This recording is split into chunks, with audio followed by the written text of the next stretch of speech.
What was Jesus like? His authority. Jesus was unlike anyone the world had ever seen. That's because Jesus knew God, but he also knew who he was, and that made his teaching authoritative. The Gospel writer Mark says that the people were astonished at his teaching, for he taught them as one who had authority and not as the scribes. The Jewish clergy constantly quoted what others had to say, not Jesus. Except for quoting the prophets, he never quoted the opinions of others. Instead, he would say, "Truly, truly, I say to you." Jesus didn't speculate what God was like because he knew what God was like, and the people recognized it.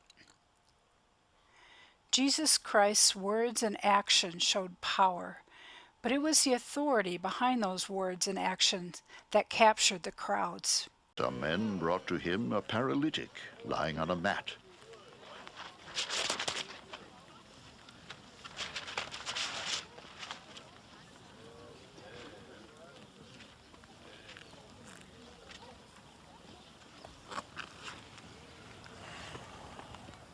When Jesus saw their faith, he said to the paralytic, "Take heart, son, your sins are forgiven."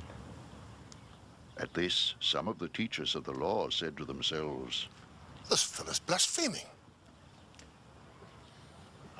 Knowing their thoughts, Jesus said, Why do you entertain evil thoughts in your hearts?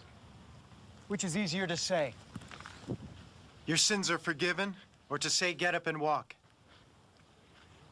But so that you may know that the Son of Man has authority on earth to forgive sins. Then he said to the paralytic, Get up.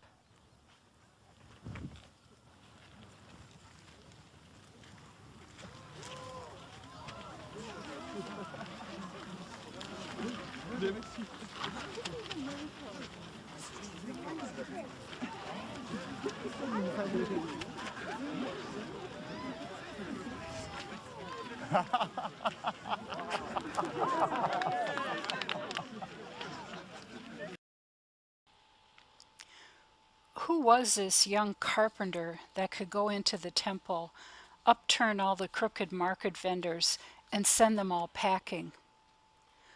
Who was this man that could tell a man with a withered hand to stretch it out and it would be restored? Who was this Jesus who could drive out the dark forces that were ruining people with epileptic fits and knife-gashing rituals, and then put them right again? Who was this guy that could feed a crowd of 5,000 with just a few loaves and fishes and still have leftovers? How could Jesus face authorities who thought they had the power of life and death over him and say calmly, "You would have no power unless it was allowed by my Father in heaven"? Only a man with incredible power and authority could say and do these things.